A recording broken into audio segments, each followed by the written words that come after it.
Assalamualaikum warahmatullahi wabarakatuh, teman-teman sekalian. Alhamdulillah kita bisa bertemu di channel yang sangat sederhana ini. Mudah-mudahan nikmat kesehatan, iman dan Islam tetap diberikan oleh Allah kepada kita sekalian. Teman-teman sekalian, saat ini kita akan membahas satu fenomena, ya, satu polemik yang tiap tahun sesungguhnya ini ada, yakni apakah para ustadz kiai ini termasuk sabilillah kemudian berhak menerima zakat. Nah, teman-teman sekalian, sebelum kita membahas itu, seperti yang saya singgung bahwa sesungguhnya ini tiap tahun ya ada khilaf seperti ini di antara pemerhati fikih. Hanya saja di tahun ini kelihatannya khilaf itu kemudian seakan-akan menjadi tenggelam gitu ya. Jadi karena semakin viralnya banyaknya beliau-beliau yang diantaranya adalah juga teman-teman saya ini menyampaikan sebagian gitu. Jadi sebagian pendapat, tidak keseluruhan. Sekalipun sesungguhnya kalau kita amati, beliau juga mengakui bahwa itu khilaf gitu ya. Nah, saya dalam posisi tidak akan membela, tidak membela, tapi saya akan fokus terhadap fikihnya. Tapi kalau ditanya secara pribadi, saya memang termasuk dari dulu konsisten tetap mengatakan bahwa sabilillah ini tafsirnya tetap khilaf dan baqa ala khilafihi, jadi tetap bisa al-husad, bisa dimaknai wujuhil khair ya. Jadi al-husad wujuhil khair atau sabilil khair. Ini saya tetap berkonsisten berpendapat seperti itu sehingga para kiai, para ustadz ini menurut saya bisa mendapatkan zakat fitrah, diberikan zakat fitrah dengan menggunakan tafsir yang kedua ini menurut saya. Nah, ada beberapa pertimbangan teman-teman sekalian kenapa saya mengambil secara pribadi, sekali lagi saya mengambil pendapat yang ini. Yang pertama adalah para ulama yang menyitir ini, yang mendukung ini banyak. Jadi ulama-ulama yang tidak kita ragukan kredibilitasnya, ini luar biasa. Di antaranya adalah di dalam tafsir Munir, ini juga tafsir Khazin, ini juga menyitir tentang masalah itu, yang kemudian oleh beliau Syekh Al-Hasan Alauddin Al-Baghdadi yang hidup 678 Hijriah yang lalu, itu beliau tarjih bahwa yang kuat tetap sabilillah adalah al-husad, bukan tidak memasukkan wujudul khair, tapi tidak apa-apa, yang penting beliau mengakui ada khilaf itu. Yang kedua adalah tafsir Munir. Tafsir Munir ini adalah karya dari Wahbah bin Mustafa Az-Zuhaili, atau dikenal dengan Wahbah Zuhaili. Karya fenomenanya adalah fikul islami yang selalu menjadi rujukan di dalam pembahasan masalah waqiah di dunia, termasuk di Indonesia di dalam kegiatan bahsu masailnya. Nah, di sana beliau luar biasa menyampaikan itu, menukil itu, bahwa Imam Ghafal menukil dari batu ulama bahwa sabilillah ini juga memasukkan wujuhil khair, sehingga memasukkan para ustadz madrasah untuk pembelian kafan orang-orang meninggal, kemudian untuk pembangunan benteng dan seterusnya.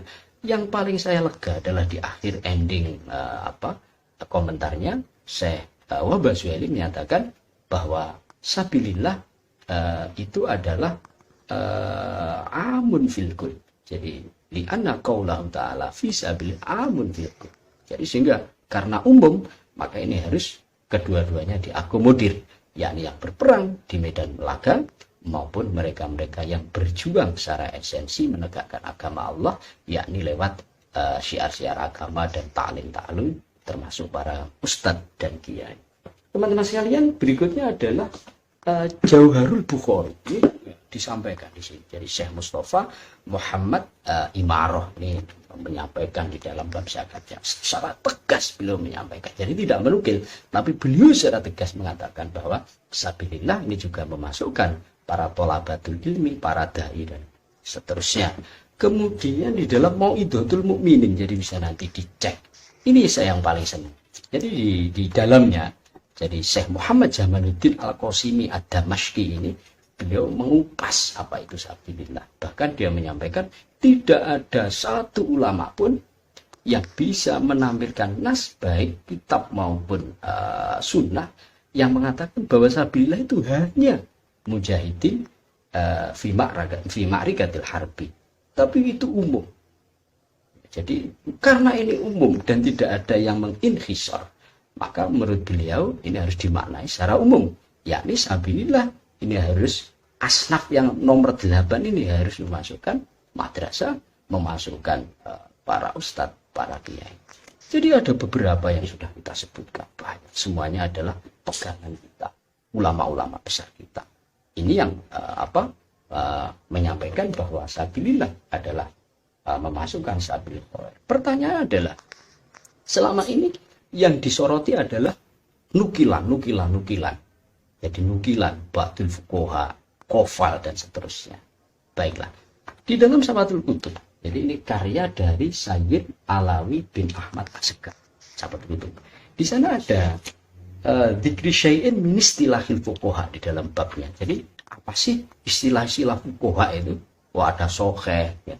Ada ada arja, ada madhab begitu, ada fal yuroji, ya, dan seterusnya. Nah, di dalam aturan istilah-istilah di sana beliau menyampaikan bahwa ketika orang menukil pendapat orang lain, kemudian dia tidak mengerot, tidak mencabut, tidak mengkritik, maka artinya dia itu. Jadi nanti bisa dilihat wal qaidah, dilihat ya, wal qaidah anaman nakola kalama wiri wasakata alaihi faqadir tadur. Jadi orang itu kalau menukil pendapat orang lain, ya, mendapat literasi kemudian dinukil, kemudian dia diam, tidak mengomentari, maka sama artinya dia setuju. Sehingga Wabah Suweli yang menukil, kemudian Syekh Baghdad yang menukil, nah, khusus Al-Baghdadi beliau mentarjeh, ya, beliau mentarjeh. Kalau yang lain seperti tadi, seperti Jawharul Bukhari dan seterusnya, tentu apabila dia menukil dan dia itu. Tapi yang lebih hebat menurut saya, di dalam Mau'izatul Mu'min, Jawharul Bukhari, beliau tidak hanya menukil, tapi apa? Dia mentakrir. Padahal kalau dia kemudian mentakrir, coba sahabat aja, waqala fi maudhi'in akhar wa qawlu takririn nakli anil wa yang dulu ala timati. Sehingga di dalam Mau'izatul Mu'min Jawharul Bukhari, yakni Syekh Muhammad Jamaluddin, Syekh Mustafa, ini dia betul-betul pendapat itu menjadi pegangannya. Jadi dia tidak hanya ridho, tapi menjadi pegangannya. Kenapa? Karena beliau mentakrir. Nah, dari sinilah kemudian salah satu pertimbangan kenapa saya tetap mengatakan bahwa sabilillah itu tetap khilaf di dalam dua tafsir, salah satu yang dalam masukan para kiai ustadz dan masjid musola. Pertimbangan kedua, teman-teman sekalian, di masyarakat kita ini sejak dulu sudah berlangsung lama bahwa para kiai ini juga menerima zakat. Ini sudah lama dan saya husnudoni, bukan itu kebetulan, tapi beliau memang memahami masalah ini secara fikih.